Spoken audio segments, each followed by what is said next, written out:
ঈদের পর থেকেই বাজারে বেড়েছে সবজির দাম এবং আমরা আছি বাহারছড়া বাজারে, জানাবো সবজির দামের তারতম্য। এখন আমরা এখানে দেখতে পাচ্ছি যে বিভিন্ন ধরনেরই কিন্তু সবজি দেখা যাচ্ছে।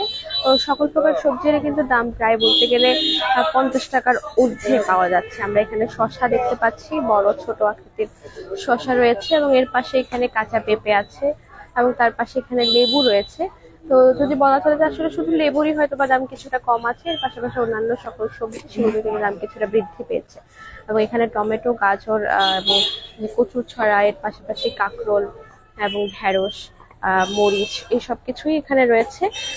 আমরা সেটি এখানে লক্ষ্য করতে পারছি এবং আমরা যে বিক্রেতা রয়েছেন তার কাছ থেকেই জানার চেষ্টা করব যে তার কাছে আসলে এই সব কিছুর দাম কেমন রয়েছে এবং গত সপ্তাহের তুলনায় এই সপ্তাহে দাম কেমন বৃদ্ধি পেয়েছে এবং বৃদ্ধি পেয়েছেও কিনা। এবং আমরা এখানে লক্ষ্য করতে পারছি যে আমও রয়েছে। আমরা সবকিছুরই আসলে দাম তার কাছ থেকে জিজ্ঞেস করার চেষ্টা করব। আচ্ছা, আপনার এখানে আলুর দাম? আলুর দাম 25 টাকা, 2 কেজি 50। পটল কেজি 40 টাকা। কাঁচামরিচ 80 টাকা কেজি।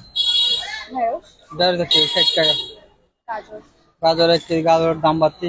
গাজর বাংলাটা নাই, এটা হচ্ছে চায়না গাজর, 170 টাকা কেজি। 160 টাকা রাখা যাবে, মানে একটু বেশি।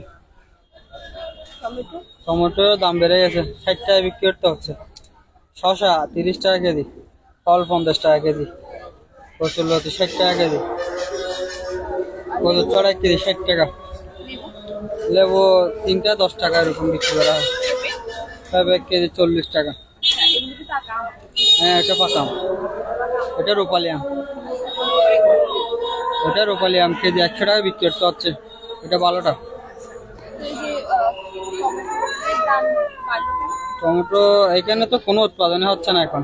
এখানে বৃষ্টির কারণে সব জিনিস যেগুলো কাজগুলো করছিল সব নষ্ট হয়ে গেছে। এগুলো সব জিনিস উত্তরবঙ্গের টমেটো, সবগুলো কোল্ড স্টোরের টমেটো। এখন কেউ যদি চায় আমাকে 1 কেজি দেশি টমেটো দাও, এরকম কোনো দেশি টমেটো কেউ পাবে না। সব জিনিস কোল্ড স্টোরের, দামও বেশি। গাজর কোল্ড স্টোর না, গাজর ইনপুট করা হয় চায়না থেকে। গাজর দাম একটু বাড়তি, 170। আমরা কথা বলছিলাম বিক্রেতার সাথে এবং তিনি যেটি বলছিলেন যে এখন আসলে বাজারে যে সকল সবজিগুলোর দাম কিছুটা বাড়তি রয়েছে সেগুলো কিন্তু কক্সবাজারে উৎপাদন না হওয়ার কারণে এগুলোর দাম কিছুটা বাড়তি রয়েছে। এবং যেসব সবজিগুলো কক্সবাজারে উৎপাদন হচ্ছে, যেমন আলু, তো এই আলুর দাম কিন্তু অনেকটা কমই আছে, 2 কেজি 50 টাকা করে আছে। এবং এই আলুর দামও কিন্তু ছিল আগে 20 টাকা, সেটা এখন 5 টাকা বৃদ্ধি পেয়ে 25 টাকা হয়েছে।